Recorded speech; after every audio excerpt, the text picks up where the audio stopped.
Welcome back. I hope you enjoyed looking at your strengths in the last session and being able to key in on those signature strengths that you have, specifically as we reference back to the DISC assessment, the dominance, the influence, the steadiness, and the compliance, and how they apply to your strengths, but also specifically how those traits that you have apply to the strengths that you've developed, those signature strengths, so that we can begin to define yourself from a strengths standpoint to potential employers.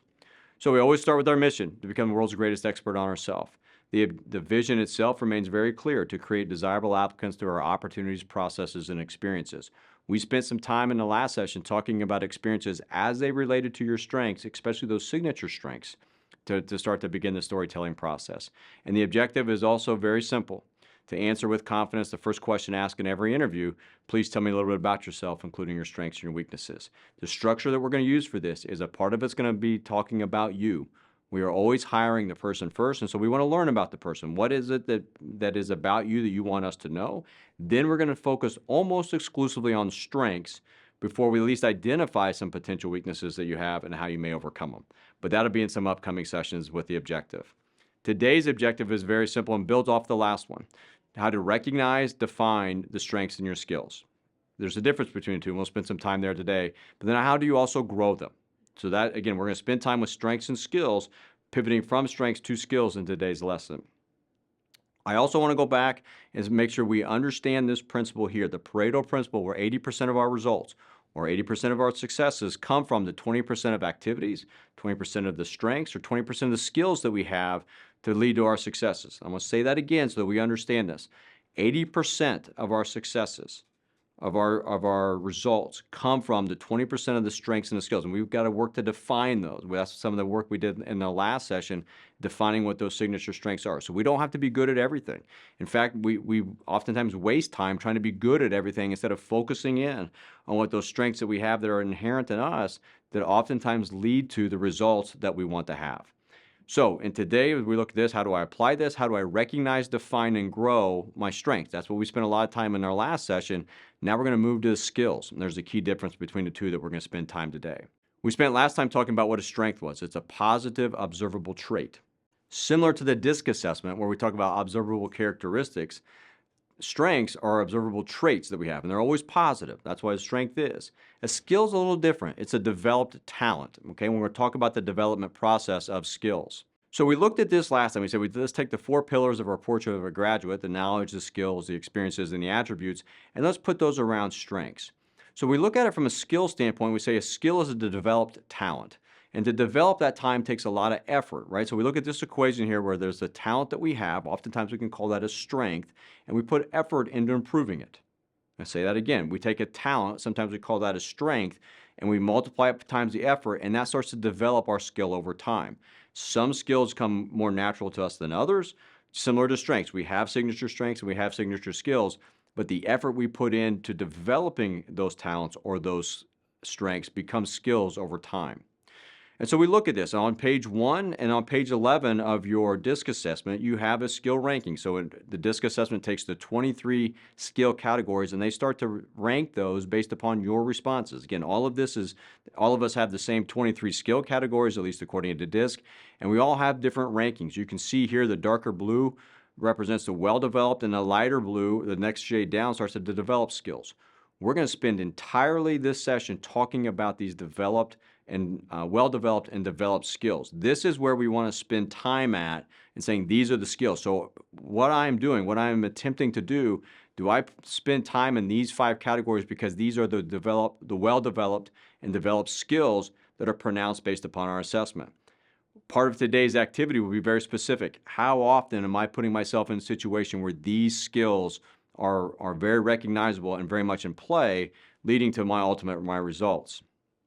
Because this is what we want to focus on. Too oftentimes we say, let's focus on improving skills that maybe need developed, and there's room for that, but we don't have to develop all of them. The focus of this is specifically saying how much of my time, the Pareto principle again, how much of my time, if 80% or higher is ideal, right? That's where most of our results and successes come from, are related to these types of skills that are well developed or at least developed according to a DISC report based upon the responses you put back earlier this time when you filled out Based upon the responses you filled when you filled out the report, based upon the responses, these are your well-developed and developed skills. When we are operating in environments where these skills are prevalent, again, not all 5 of them have to be there all the time, but when we start to see these skills, it takes us less energy. So think back to times when you're using these skills. It just seems like you're in a flow state. You're not expending a lot of energy. Maybe you're working really hard. Maybe you're working long hours, or it took you a lot of time. It just seemed easy or almost fun to do that because it's less energy, because you're working and you're accentuating the skills that you have that you developed over time. The opposite, though, however, is true. But I want to spend just a little bit of time here talking about the development zone, or sometimes you see these skills that need developed. Now, if we're operating in situations where we're using a number of these skills consistently, we're going to find ourselves exerting more energy simply because we're outside of our comfort zone, we're outside of our skill zone, right? These are skills that need developed. What we want to caution against is trying to develop all of these skills at the same time and getting away from the skills that we have well developed or developed that lead to our successes, because we know this takes a lot of energy when we're operating in this environment, which leads obviously to exhaustion. The more energy we use using these skills, the more exhausted we become. And then we also start to introduce this term as stress.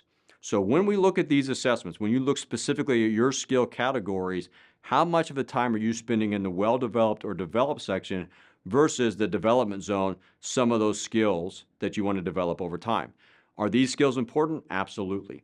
Do we have these skills to a certain degree? Yes. We all have these 23 skills, and we can exhibit them at different times.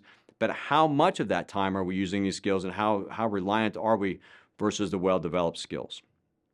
Because we do know this, that brain science is very clear that we can learn any new skill, but there's a process to that, which we want to cover now. Oftentimes we think from a standpoint of the skill development process that we want to develop confidence first before we act. And in fact, the opposite is true. The way to develop any new skill, and there's always recommended to do one skill at a time, trying to take 6 or 7 new skills on a time is a recipe for disaster.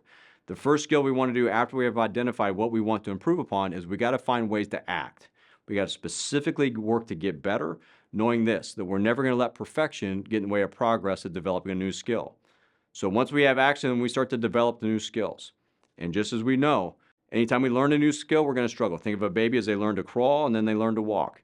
If you just stop developing the ability to walk the very first time you took your first step and then fell down and then took another step and then fell down, we all be crawling around here today. That's an obvious example, but it's an example that shows in life that we get better as we develop and continue to practice skills over time.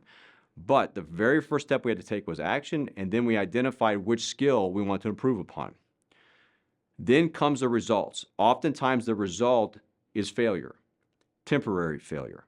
Key term, temporary failure. We took action, we worked to develop a skill, we got a result. It's probably not the result that we wanted, yet we understood we got a little bit better than we did prior. Right? This is the process here, which then leads us to confidence. Going back to our phrase that we'll never let perfection get in the way of progress, the confidence we have as we start to develop skills over time starts to say we're going to be able to get a little bit further out of our comfort zone into the development of the new skill. The confidence leads us to get out of our comfort zone and then developing a new skill a little bit quicker, a little bit further outside that comfort zone every time we try it. We go back and repeat this process, because this is the most important step, repetition. We're going to repeat this process again, again, and again. We're going to take action. We're going to develop a skill. We're going to get results. It gives us confidence to try it again, and they're going to repeat.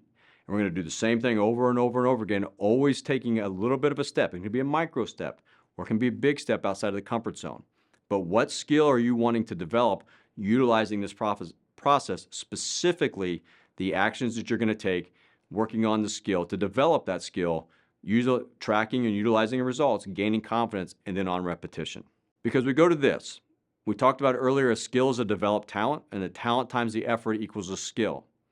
But the skill, however, the building of it starts to develop times the effort equals achievement. Once we take the talent times effort equals skill, then we look at the next equation. The skill times the effort we put into that skill development process prior leads to achievement. We start to build skill over time. Knowing that we're always going to focus on the top 5 or 6 skills that we have, if we want to pick a skill development process, this ultimately becomes the end result if we use the progression over time to develop new skills. So what we're going to do today is we spent time talking about strengths, we talk about skills, And we talked about how we can even develop skills. Even our well-developed skills need to go through the process of a refinement over time. How do we work through this process today?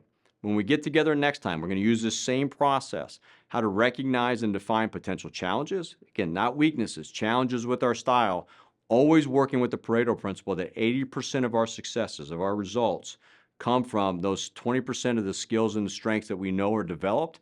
And we start to accelerate some of our results if, knowing we use some of those 20% skills, how can we start to develop at least one skill at a time over the progression in a very specific way to expand our overall skill set. I look forward to today's activity and you focusing explicitly on your strengths and your skills. We'll talk about challenges later. We wanted to go through the skill development process to say this is how it can be applied. But today, we're only focused on our well-developed and developed skills and where those things begin to apply and the experiences you have where you've seen those skills show through and they begin to accentuate your strengths. I look forward to today's activity. Thank you for your continued involvement as we begin to develop you, the most desirable applicants here at Batesville High School.